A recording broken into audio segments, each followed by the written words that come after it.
Olá pessoal, olá meus queridos amigos e amigas, bem-vindos a mais um React aqui do canal Senhor Patúcio. Estou aqui na temporada, estou aqui agora na semana do React. Estou fazendo React de vários conteúdos aí que apareceram na minha home, que apareceram na minha página inicial aqui do YouTube. E aí, cara, apareceu um dos conteúdos mais aleatórios pra mim, cara. É esse aí que vocês estão vendo na tela. O conteúdo falando sobre Marcos Mion e Capitão Pátria. O que que eles têm em comum? O que que esses dois têm a ver um com o outro? Cara, meu Deus. Quando eu penso que as pessoas elas já chegaram no seu limite, aparece esse vídeo aí do cara fazendo um conteúdo falando que o Marcos Mion é o Capitão Pátria, mano. Cacetada, velho. A que ponto chegamos? Incrível, velho, incrível. O nome do cara é Rodolfo Arona. E ele fez essa comparação que a gente vai ver nesse vídeo de hoje, tá certo? Já vou logo aqui colocando em 2x no vídeo, porque o vídeo tem 14 minutos. E as pessoas hoje em dia, vocês sabem, né, meus caros? Elas não assistem o vídeo se não tiver na velocidade rápida, né? O mundo de hoje em dia tá bem ruim. As pessoas não estão conseguindo ver um vídeo na velocidade normal. Então vamos lá, vamos fazer o react sem mais enrolação. Bora começar a voltar meu fone aqui. E é isso aí. A cada dia que passa, eu percebo que estamos cada vez mais e mais no mundo de The Boys. Que essa alegoria é, na realidade, muito próxima da nossa realidade. Marcos Mion. Não se trata de um simples apresentador de televisão, mas sim de um dos mais notáveis exemplos de manipulação de imagem do Brasil. Enquanto alguns procuram a notoriedade através do escândalo, a abordagem aqui é a busca pela santidade. Desde a rebeldia corrosiva de uma estação de rádio dedicada à música, até o assistencialismo de um programa de auditório popular, passando pelo auge no sagrado templo do entretenimento global. A viagem não foi aleatória, foi um exercício de validação pessoal. E se o rebelde se transformar no protetor do sistema? Hoje vamos analisar a estratégia que está por trás do sorriso mais entusiasmado do país. Você vai ver, ela bebeu, aí ela acabou de ver, ela não vai saber onde... Que belíssima introdução, hein, meu filho? Gostei da sua introdução. Impressionante o jogo de palavras usado pelo Rodolfo. Incrível. de pôr, saca? Isso que é digno de roteiro de cinema. E a marcação era, fiquem um pouquinho, daí olhem pro lado que o Kiss vai chegar. Aí ela fica assim, meio sem saber o que fazer. Aí essa mina aqui é muito péssima atriz. Ela tá assim, daí ela faz assim, ó. A interjeição que eles chegaram. E mal repararam vocês, quantas minas vocês veem nesse quadro? No começo, o ambiente é um caos, de baixa resolução. O interesse não estava nos vídeos clipes em si, mas nas reações exageradas de quem o assistia. Ali surgia a semente do narcisismo intelectual. O escárnio nunca teve a ver com a arte, mas sim com a atitude. A migração para uma emissora de massa em 2010 foi o primeiro grande choque de realidade. O nicho do skatista rebelde foi trocado pela audiência de sábado à noite. A tentativa de levar o espírito anárquico para dentro de um auditório conservador resultou numa estética híbrida. O terno de grife combinado com um tênis de colecionador. Uma mensagem subliminar de que a maturidade financeira havia chegado. Mas a essência jovem era mantida por puro contrato estético. Você me falou uma vez uma frase que eu, num primeiro momento, achei muito forte. Foi forte demais pra mim. E hoje em dia eu entendo. Você falou assim, eu tenho pena de quem não tem um filho autista. Eu sinto isso mesmo. Eu sinto isso, sabe? Pronto. Ai, cara, esses artistas vivem em Nárnia, velho. Agora ser mãe atípica virou privilégio de luxo. Só falta criar um clube VIP do autismo feliz. Infelizmente, infeliz foi a fala do Mion. Eu sou mãe de um adolescente autista. Eu fui mãe solo por muito tempo. E eu posso te garantir que eu não tenho pena de quem não vive o que eu vivo. Eu tenho muito amor, sim, mas não é um conto de fadas. Mas o que ele quis dizer é que ter um filho autista ensina muito, que é uma benção. Claro, ensina muito, sim. Ensina a gente a ter paciência, resiliência. Ensina a gente a decorar o número da fono, da terapeuta, da neuropediatra. Isso quando nós conseguimos atendimento, quando se tem dinheiro para pagar, porque eles sabem que a gente não consegue acesso. Romantizar o autismo é apagar a luta de milhares de famílias que vivem isso de forma verdadeira. Nós não precisamos... Eu odeio gente que romantiza isso, cara. Mas sabe o que é o pior? Não é nem questão de romantizar. O que eu mais odeio nessa situação toda é a pessoa, mano. Ela... Véi, eu não sei nem o que dizer, mas... Sabe aquela coisa de querer banalizar a situação? Querer banalizar, de fato, a neurodivergência? E sabe o que é pior? Além de banalizar, ter gente também que leva vantagem por cima disso? É exatamente isso que acontece hoje em dia. Então, é isso que me dá mais raiva.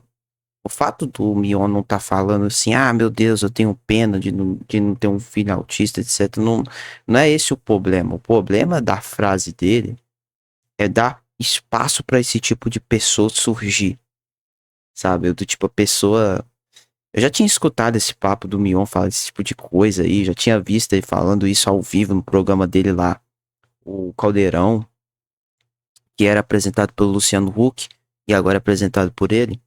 Mas sinceramente, cara, eu não consigo levar a sério essa frase dele. Pra mim parece muito uma frase que foi criada, sabe? Uma frase que alguém pediu pra ele falar ali dentro do programa, dentro da mídia, pra ele simplesmente se tornar, tipo, uma causa daquilo, né? E dá raiva, sabe? Dá raiva. Eu acho que as pessoas que têm uma neurodivergência, quando elas veem esse tipo de coisa, elas sentem raiva, sabe? É a mesma coisa da pessoa que é negra, por exemplo, ela vai ver o movimento negro, ela acha chato pra caramba o movimento negro, porque fica romantizando também certas paradas que é muito chato, sabe? E quem tá dentro do movimento sabe do que eu tô dizendo. Quem faz parte disso sabe do que eu tô dizendo. O quão chato que é ser obrigado a ouvir gente dizendo assim, ah, você é tal coisa, e só porque você é tal coisa, você tem que ser excluído pela sociedade, sabe? Isso dá raiva, sabe? Isso dá muita raiva.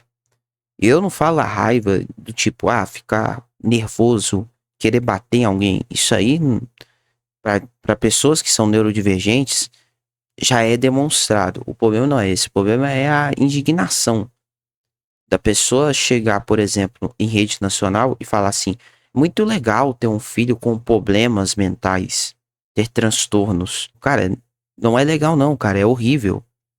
É claro, tudo bem, a pessoa não pediu para nascer ser daquele jeito, mas é muito ruim, cara. Não fique exaltando, engrandecendo ou dizendo que, ah, não, é maravilhoso. É uma coisa incrível, cara. Não é uma coisa incrível, não, é uma coisa ruim. É uma coisa ruim, é uma batalha que você vai ter que enfrentar todos os dias. Não romantize aquilo. Infelizmente, isso acontece porque os próprios psicólogos recomendam aos pais a fazerem esse tipo de coisa, tá?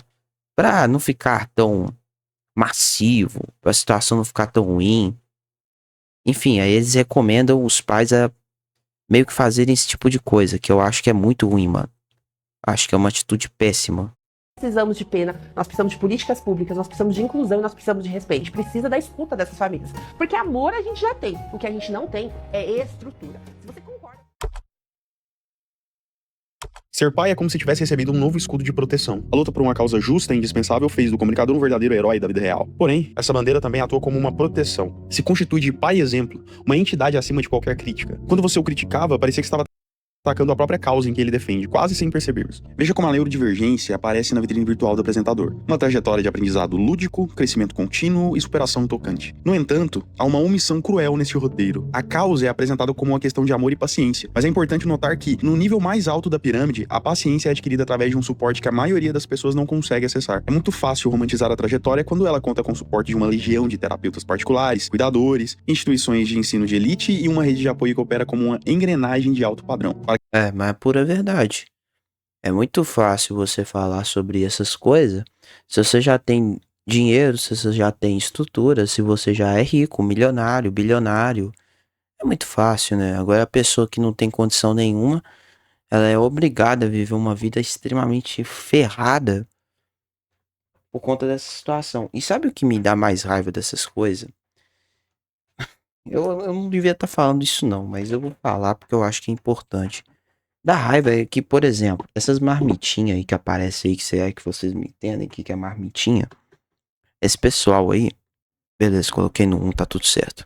Essas marmitinhas de bandido aí que fica andando de moto, que o pessoal fica andando de motinha aí na rua e fica fazendo barulho porque tirou o negócio aí da moto e fica fazendo barulho aí igual maluco na moto aí na rua. Cara, essas mulheres aí, elas engravidam, aí vai ter filho, o filho nasce normal. Aí a pessoa, muitas vezes, vai ter uma gravidez, vamos falar assim, planejada. O casal ali é bonito, o casal ali é legal e tal. E aí vai lá, nasce o filho. Aí o filho nasce com problema. É isso que dá raiva, sabe? Aí eu não vou questionar a existência e tal, mas eu não sei por que que isso acontece, cara. Honestamente, eu não sei por que que isso acontece. Porque isso me dá mais raiva, sabe? Me dá mais raiva. Parece que, tipo assim, o destino criou todo um caminho pra no final, tipo assim, a pessoa ser premiada, mesmo fazendo tudo certo, ser premiada com a pior coisa que tem.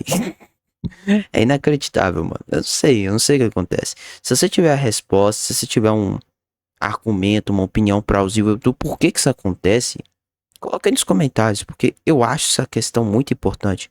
Por que que as mulheres que não cuidam do corpo delas, as mulheres que fica com qualquer um, fica com qualquer homem esquisito, um homem aí estranho, né, que fica andando de motinha, fica fazendo barulho com a motinha, que é homem esquisito. Essas mulheres aí vai tudo engravidar, né? Ganha um boneco e esse boneco é perfeito. E a mulher que tem um homem de verdade que, né, tem um casamento, não posso dizer perfeito, porque nada é perfeito, mas um casamento ideal, né?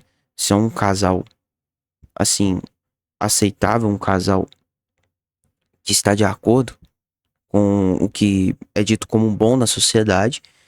Esse casal vai lá, recebe um boneco com defeito. Eu não sei responder isso. É uma questão que eu quero levantar com vocês nesse vídeo, mas é exatamente isso, cara. Às vezes, esse caso do Mion é um belo exemplo disso, porque o Mion ele pode ter tido, né, ele tem vários outros também, mas ele foi ter um filho com problema, mesmo tendo relativamente uma família estruturada, um casamento estruturado. Cara, eu não entendo isso. E o pior disso tudo é ele querer romantizar isso, sabe? A romantização dele vem através justamente de falar o quê? Ah, não, eu não me importo com isso.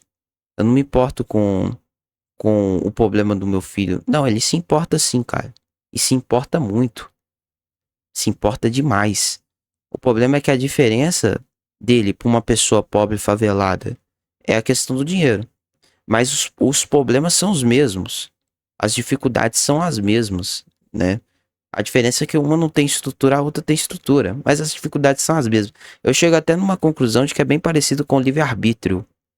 As pessoas falam muito que... Eu tive até um comentário que eu recebi há um tempo atrás dizendo: não existe esse negócio de livre-arbítrio. As pessoas nascem praticamente tendo que sobreviver para comer e etc. A pessoa nasce já morta de fome na África e não sei o que, etc. Cara, eu penso o seguinte: livre-arbítrio não é isso. Livre-arbítrio é liberdade de escolha da pessoa. Se a pessoa nasceu naquele local, tudo tem um propósito, tá? Na minha visão, eu creio que tudo tem um propósito.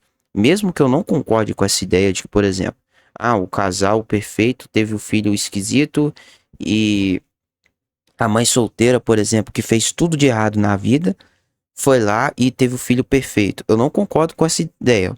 Eu não concordo. Acho muito ruim, sabe? Eu acho péssimo. E eu não acho legal. Mas tudo tem um propósito. Eu acredito na ideia de que tudo tem um propósito, né? Agora, esse propósito, eu não sei. Mas levando em consideração, por exemplo, nesse caso aí da fome, por exemplo. Eu penso o seguinte: se a pessoa ali, ela viu a fome, ela viu a situação complicada, a situação difícil, na minha percepção, o sofrimento ele existe exatamente para a pessoa superar as expectativas que ela tem aqui na Terra. O propósito de vida que ela tem. Entendeu? Então, se a pessoa viu a dificuldade e ela não quis sair da dificuldade, é ela que escolheu aquele caminho. Então, o livre-arbítrio vem daí.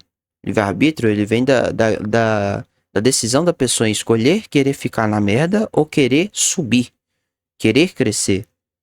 Por isso que você vê muita gente ali que tá na merda, ela quer crescer.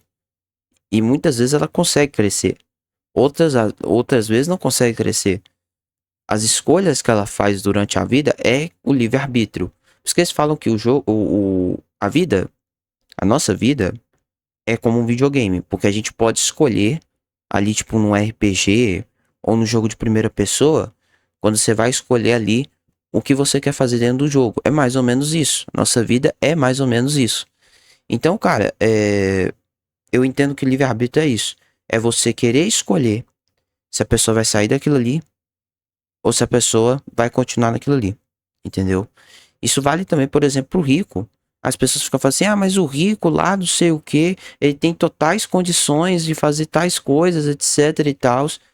Tudo bem, o rico pode, a pessoa pode, o pai, a mãe pode mostrar tudo, pode, o rico tem um repertório sociocultural maravilhoso, estupendo, fantástico, sabe?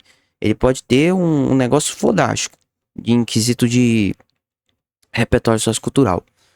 E ele pode também ter muito dinheiro e tal para conseguir fazer as melhores coisas. Só que, cara, se ele decidir não querer ser aquilo, ele seguir um caminho totalmente diferente de não querer dinheiro, ele seguir um caminho de uma pessoa mediana, uma pessoa medíocre, ele se tornar uma pessoa pobre até.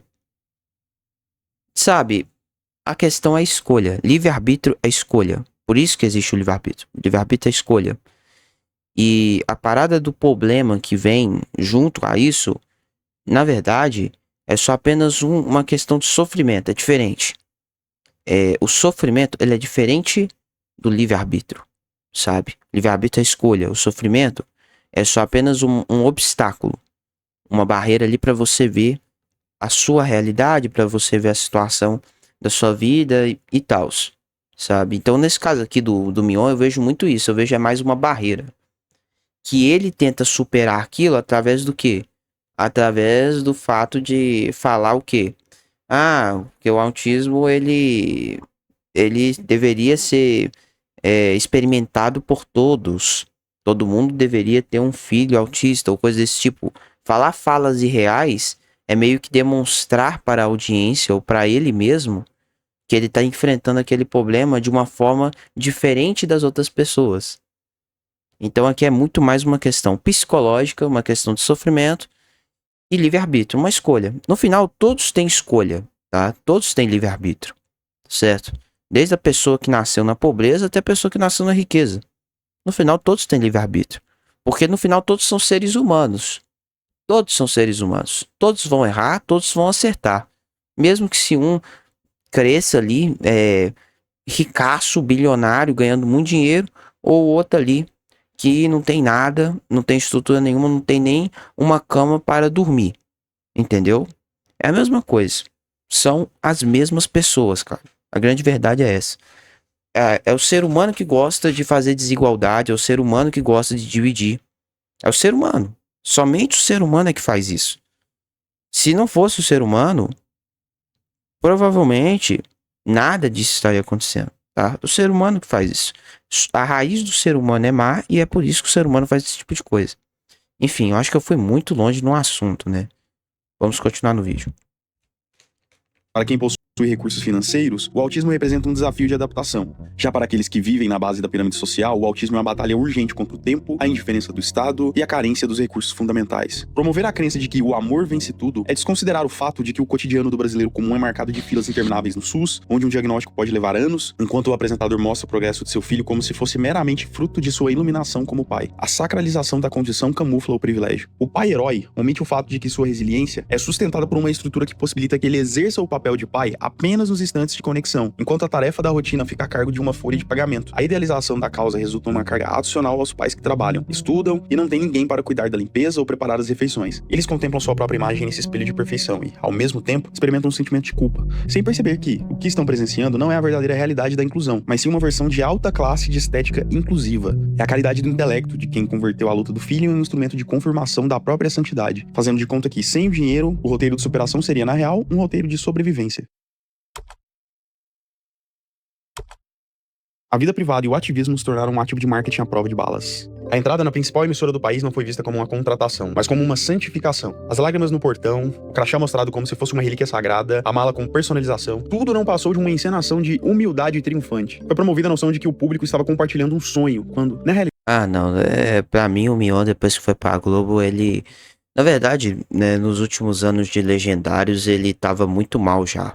Já tava bem mal, na minha visão. Tipo assim, Legendários teve uma época que foi muito boa, quando ele mostrava lá cenas na fazenda e tal, era legal, era maneiro e era interessante. Quando tinha o Hulk magrelo também era legal. Inclusive eu pareço muito Hulk magrelo, mas enfim. Mas tirando isso e algumas outras coisas dentro do programa, os últimos anos de Legendários foi muito ruim, tá? Foi muito ruim. E agora ele indo pra Globo ficou pior ainda, tá? O programa dele é fraquíssimo, cara. Sério, que programa ruim, Zé. Que programa ruim é aquele Caldeirão com Mion, Zé. Não tem um programa que seja ruim como esse. Acho que o Luciano Huck, ele conseguiu aguentar o pau, né? Por incrível que pareça. Ele conseguiu aguentar o pau do Faustão. Ele conseguiu substituir bem, porque, tipo assim, tem algumas coisas ali que ele manteve, né, do Faustão, que já tinha ali no Domingão com o Faustão. E ele acrescentou mais coisas que já tinha dentro do Caldeirão do Hulk. Então ele pegou, por exemplo, Quem Quer Ser um Milionário, né, se não me engano, eu acho que é esse o nome do programa. Ele pegou esse programa que era do Caldeirão com o Hulk, que era dele, e ele transferiu para o Domingão. Então o negócio ficou, assim, melhor. Ficou mais recheado ali, o programa ficou mais legalzinho. Agora, o Mion, mano, ele já não tinha conteúdo no Legendários. Ele foi pra Globo, ele teve que criar conteúdo. E esse criar conteúdo não é a cara do Mion, nunca foi. Sabe, eu acho que ele não tem cara de criar conteúdo. Sabe, então, eu acho que o Mion da Globo, muito ruim, cara, como apresentador, fraquíssimo. Realidade, tratava-se da validação final de um ego que necessitava da aprovação da elite para se sentir pleno. Na cena atual, tudo é abordado como se fosse um marco histórico. Cada convidado é extraordinário, cada quadro é comovente e cada instante é surpreendente. Esse entusiasmo constante funciona como um recurso técnico para manter o envolvimento, mas traz uma consequência. Se tudo é considerado épico, então nada realmente o é. É o esgotamento do entusiasmo, uma maneira de assegurar que a resposta do apresentador seja mais impressionante do que o próprio fato. Aos seus 40 e poucos anos, o corpo se tornou uma verdadeira máquina de guerra. Corpo tonificado, veias aparecendo e a disciplina rigorosa mostrada todos os dias. Não se trata apenas de saúde, é o domínio total sobre a matéria. O bíceps bem definido é como um argumento convincente que afirma: eu domino o tempo e a dor. Um projeto cinematográfico sobre lutas é o cume da vaidade criativa. Dirigir, atuar e contar uma narrativa de redenção e paternidade é como forjar a própria lenda em forma de filme. É a chance Eles falaram que esse filme era uma bosta. Eu vi o Geek velho falando desse filme, falou que é uma porcaria, o pior filme da história. de se tornar mártir, o herói e a inspiração, tudo isso com uma estética cinematográfica. O filme não persegue a arte, mas sim a afirmação de uma mitologia pessoal que já vem sendo desenvolvida nos stories. O choro da TV brasileira é o óleo da maquininha de prender, e aqui ele é conduzido... Olha, ele dentro da fazenda, inclusive, tá mostrando aí, eu ia até falar isso aí, né? O meu cachorro passou por cima, mas enfim. Ele dentro da fazenda também, na minha humilde opinião, eu não achei tão ruim também, tá? Mas ali a gente já vê uma mudança muito clara, né? Pelo menos o Mion, ele saiu do personagem que era aquele cara elétrico e tal, ele já vira um apresentador mais... um apresentador comum, sabe? Um apresentador mais do mesmo. Ele já fica mais do mesmo, aí já não fica tão legal. Ele já fica bem paia já. Na Fazenda ele já começa a ficar paia. Aí vai pra Globo, acabou, Zé, acabou. como uma orquestra. Mas, quando se ultrapassa esse limite, surge uma pergunta inevitável. A emoção é genuína ou é apenas uma excitação de saber que se pode emocionar? É a lágrima que procura o zoom da câmera, o choro que ajuda a tornar o império uma perfeição artificial mais humano. Tá gostando do vídeo até aqui? Deixe seu like para o YouTube entregar para mais pessoas. Se inscreve no canal e ativa o sininho, porque ajuda a gente a continuar com esse trabalho. Bora pro vídeo.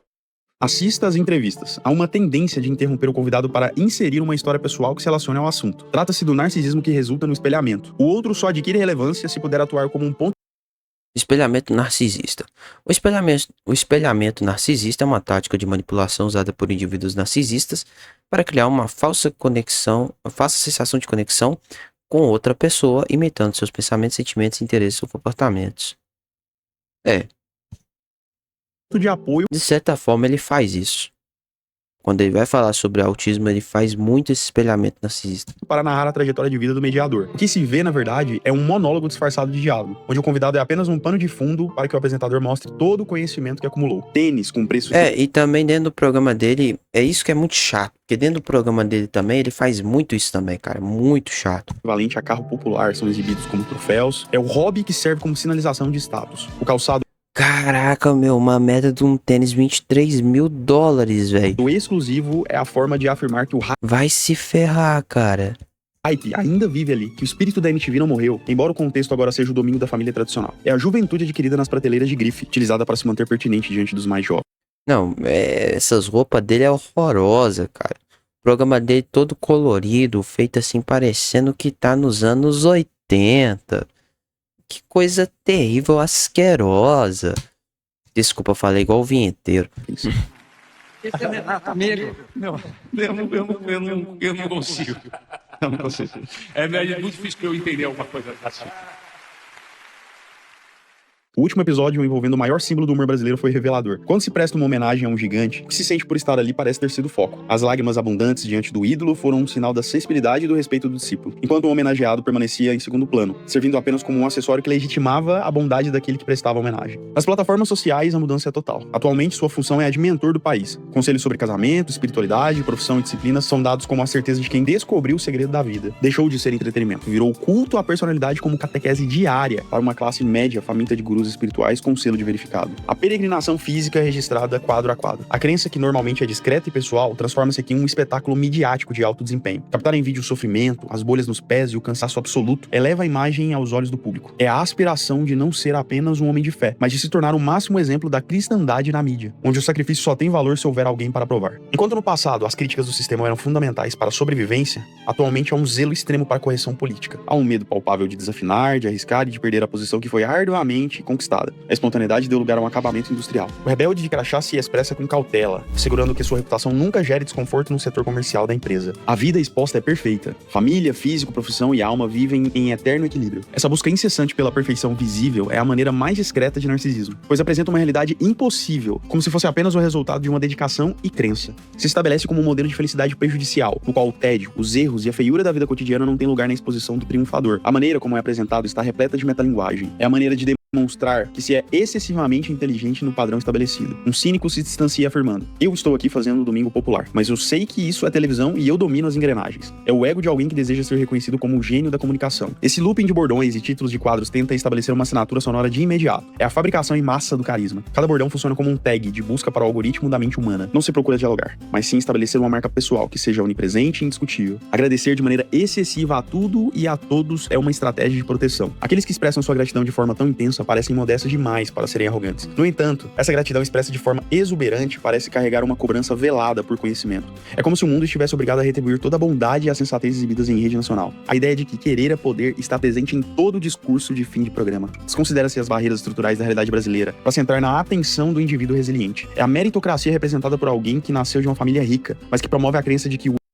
Marcos Chave Mion possui ascendência árabe por parte materna e italiana por parte paterna. Nasceu em uma família de classe média alta de São Paulo. Aí é que entra num ponto que eu acho meio bosta, né? Que é querer... Eu sei que tem isso, né? Infelizmente, a gente não pode mentir que não exista desigualdade. Mas eu acho que é um erro, Zé. Eu não sei falar o certo isso. Mas eu acho um erro tão grande, e esse vídeo aqui tá meio que trazendo esse ponto. Acho um erro tão grande você falar mal da classe média alta de um jeito generalizado, sabe? Quando eu falo isso, eu tô dizendo o seguinte, tá? Não tô dizendo que o Mion ele seja uma péssima pessoa, seja uma boa pessoa, não é isso que eu tô dizendo. O que eu tô dizendo aqui é o seguinte. Eu tô falando que, mano, esse negócio de querer colocar que a classe média alta é o grande problema, e o que ele diz ali é totalmente fora da realidade e tal. Eu até em certas partes, em quesito de fala, eu entendo que sim, realmente muita coisa que o Mion fala é fora da realidade. Mas agora, eu não acho que de certa forma a gente tem que dizer que todo mundo da classe média alta faz isso, sabe? Porque tem gente que faz isso. Ele vai lá e bota o Mion como exemplo e já começa a generalizar e dizer que todo mundo faz isso. Bota a vida perfeita na rede social. Coloca a vida perfeita na rede social e quando você vai ver, o cara é de classe média alta. Cara, não é todo mundo que é assim, tá? E isso aí eu acho que é completamente equivocado e a gente precisa quebrar isso, sabe? Quebrar isso. Esse negócio de A culpa é totalmente da classe média alta. Eu acho que sim, grande parte, uma parte ali de famílias da burguesia realmente tem uma culpa considerável. Essa galera da elite intelectual brasileira, a elite financeira brasileira, né, a classe média alta. Eu realmente considero que grande parte dessas famílias avacalharam o Brasil, mas tem outras que não tem nada a ver com isso, cara. Então, eu acho sim, mano. Eu acho que você colocar a comparação, botar ali o Mion falando assim, cara, porque ele é de classe média alta, e aí ele dá as opiniões dele, é por conta disso que ele tá fora da realidade e tal. Não, eu acho que pra mim o maior problema dele dar essas opiniões, por exemplo, como ele falou do autismo, etc e tal, essa romantização, essa ideia de que tudo é perfeito e tal, essa coisa aí vem de influências não da classe média alta. Vem de influências, primeiro, das redes sociais, que querem mostrar tudo perfeito. Então ele vai lá e faz o que a rede social tá pedindo. E a segunda coisa que eu considero importante é que quando ele romantiza esse tipo de coisa é porque ele está numa emissora que romantiza coisas, que gosta de romantizar coisas e casos, situações e discussões e debates que não devem ser romantizados, sabe? Ai, nós devemos lutar pelas mulheres e etc, etc. Sabe aquela romantização de que temos que lutar por algo? Que temos que ter esperança na coisa, naquela situação, naquele movimento, só que aquela esperança não existe. No final tudo vai continuar a mesma merda do jeito que tá. Então, ele tá nessa emissora e é por isso que ele tem esse tipo de atitude. É claro que você pode até dizer que pode ter tido sim uma influência por parte dos pais dele, é claro, não duvido muito disso. Mas aí é que eu entro nessa questão. Tem também a questão da escolha, sabe? Tem também a questão da escolha. O cara, literalmente, ele também escolheu o caminho dele, sabe? Por isso que eu entrei na questão do livre-arbítrio, que isso aqui é importante. Não é porque o cara, ele nasceu em classe média alta, que ele vai escolher o caminho que, na minha visão, foi o pior caminho para o Mion. Que é o caminho de ir pra Globo, que é o caminho que, hoje em dia, já não vale tanta pena, sabe? Ir pra Globo é tipo assim, cara, o cara tem 22 milhões de seguidores no Instagram.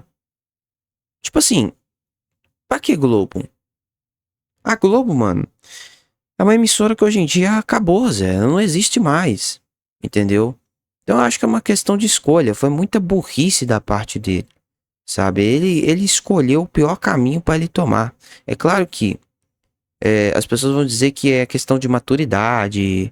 Que ele se tornou outra pessoa. Já não é mais aquele cara da MTV. Tudo bem, eu entendo isso perfeitamente. Mas agora ele podia ter escolhido talvez um caminho melhor. Ele poderia ter feito um programa, vamos supor, num streaming, ter feito uma série por streaming. Cara, eu não sei, faz alguma coisa aí, mano.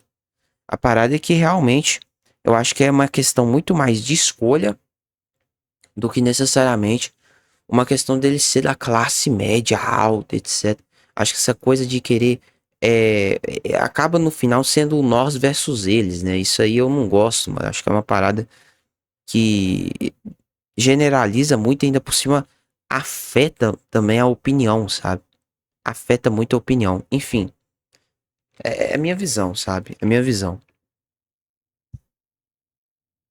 O êxito se resume apenas a levantar cedo e se dedicar intensamente. O apresentador passou a ser coach mental de uma plateia em busca de fórmulas rápidas de felicidade. No final, o que se conclui é que ele se tornou um verdadeiro mestre na arte de sobreviver na mídia. Um indivíduo que percebeu que no Brasil, o carisma é mais valioso que a dura realidade. A existência passou a ser um teatro de algumas virtudes. No silêncio do camarim, distante dos holofotes e dos tênis exclusivos, há uma pessoa que não pode ter plena consciência de sua identidade sem a imagem refletida na tela do monitor. O entusiasmo Mas isso aí que você tá falando, literalmente todos os artistas fazem isso, tá? Então, não importa se ele nasceu pobre, ele nasceu rico, isso aí, quando o cara chega lá na Globo, chega no SBT, chega na Band, na Rede TV, na TV Cultura, quando ele vai apresentar um programa, ele se torna esse cara.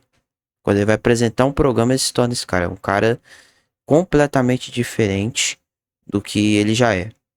No caso do Mion, ele se tornou literalmente o cara que fala asneira. Do tipo assim, o cara vai chegar no programa e vai falar um tanto de bobagem que ninguém aguenta mais. Sabe? É aquela coisa que é tipo assim, é pregar virtude. Ninguém aguenta mais a pregação de virtude que o Mion faz dentro do programa dele. Exatamente, o programa dele é pregação de virtude. Isso é muito chato, tá ligado? Isso é muito chato. Mas ele faz isso direto. À torre à direita dentro do programa dele. Ele vira o cara que prega virtude. E isso acontece com vários outros, tá? Então, tipo assim, o Silvio, o Chacrinha, tá ligado?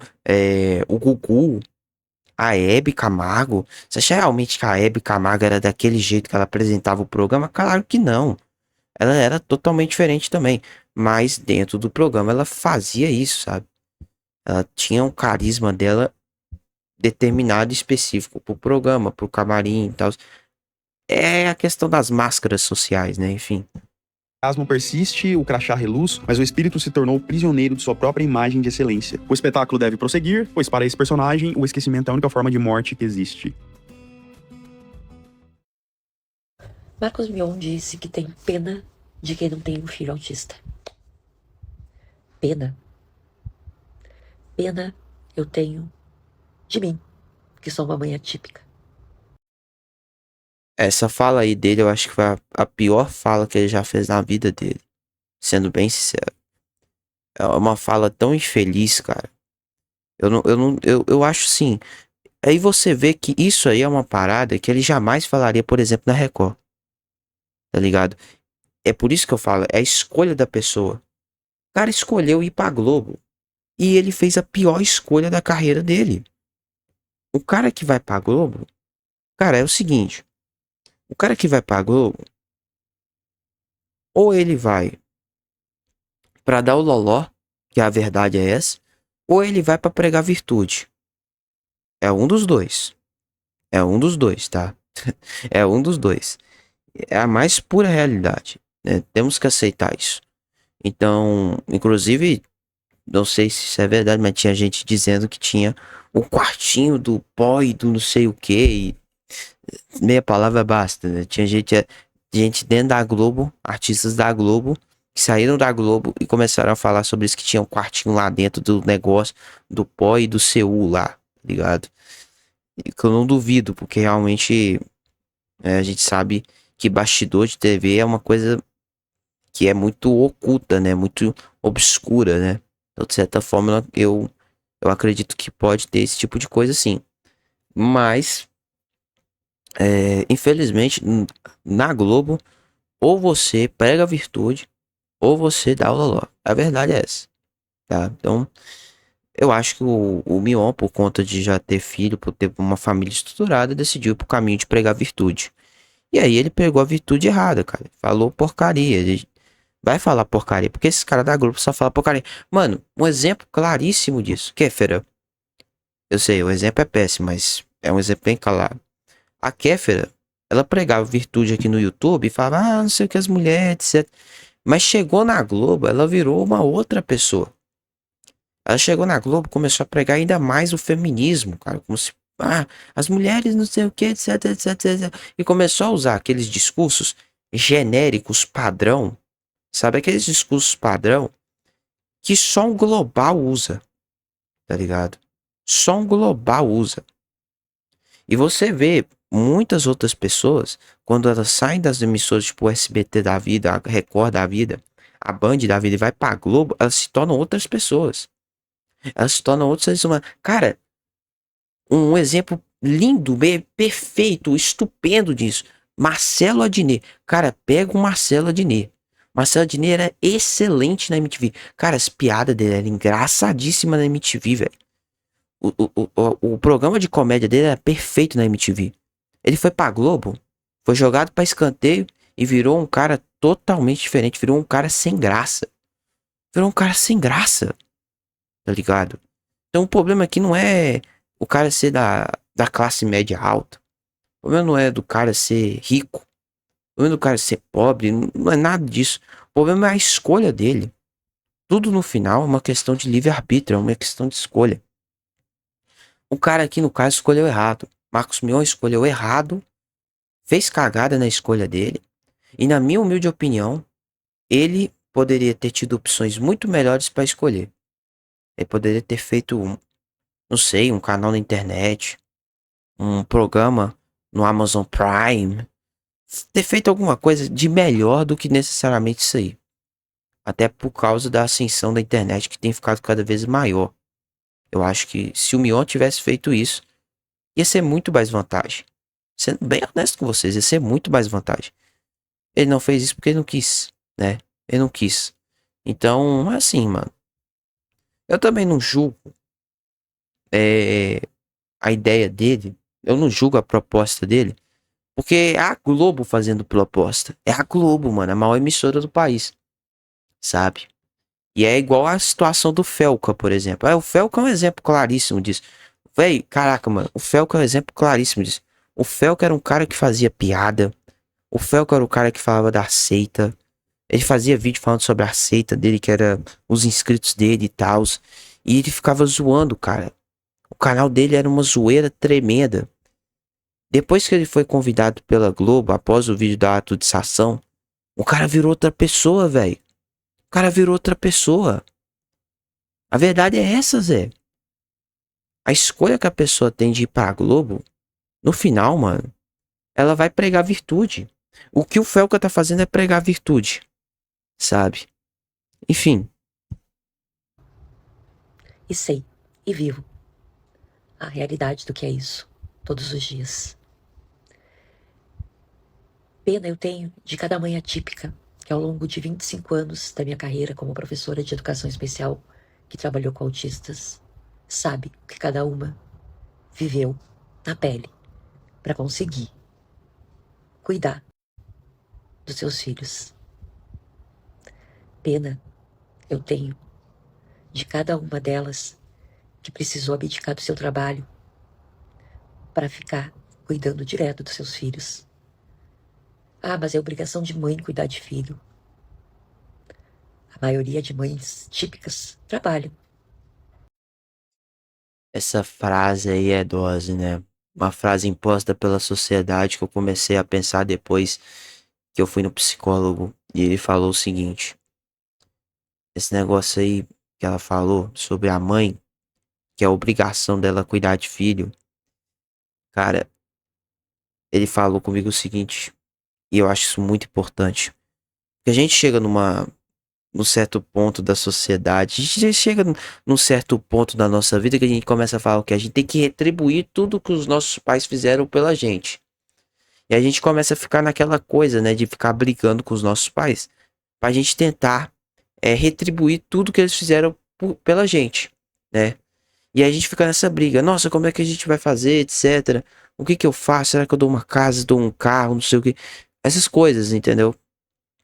A gente quer dar uma vida digna, né? Um final de vida digno pros nossos pais.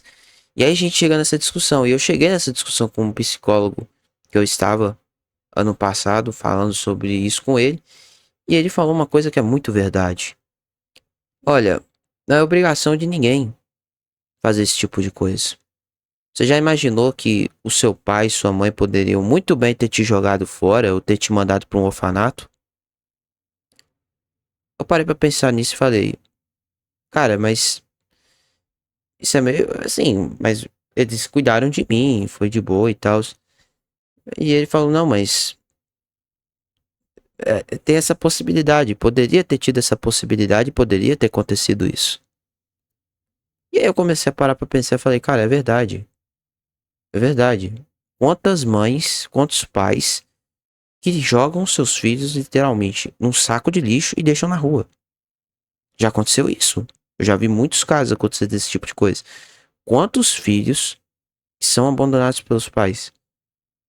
Aí eles são jogados aí no orfanato, sem ninguém pra cuidar, tendo descaso, tendo coisas terríveis, situações horrorosas de vida.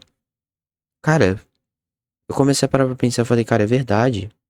Isso poderia ter acontecido. É uma possibilidade. Graças a Deus isso nunca aconteceu, mas isso poderia ter acontecido. Isso aí que ele falou comigo é pra, tipo assim, falar o seguinte, cara, não tem obrigação. Você primeiro precisa resolver a sua vida para depois resolver a vida dos outros. E aí é que eu saquei, eu acho que chega nesse ponto também que eu comecei a entender umas outras paradas, tipo, do porquê que a salvação que é dito na Bíblia, que a salvação que a gente deve comentar em outros vídeos, do porquê que se fala tanto que a salvação é individual, cara. Eu comecei a parar comecei a parar pra pensar nessas coisas e comecei a encaixar essas ideias. E comecei a entender que, cara, realmente, o mundo é praticamente só você e você, sabe? E no final, esse vídeo se resume a livre-arbítrio. No final se resume tudo a livre-arbítrio, cara. É impressionante. Esse vídeo se resumiu a isso. Literalmente, esse react aqui se resumiu a isso. Não precisam passar 24 horas cuidando de seus filhos. Pena eu tenho de mães atípicas que muitas vezes apanham porque seu filho tem crise. Pena eu tenho de mães que vão para a fila do SUS tentar conseguir tratamento, medicação, terapia. Bom, esse foi o vídeo, então. Espero que vocês tenham gostado dele. Eu achei o vídeo interessante, né? Tem alguns pontos que eu não concordo, tem outros pontos que eu...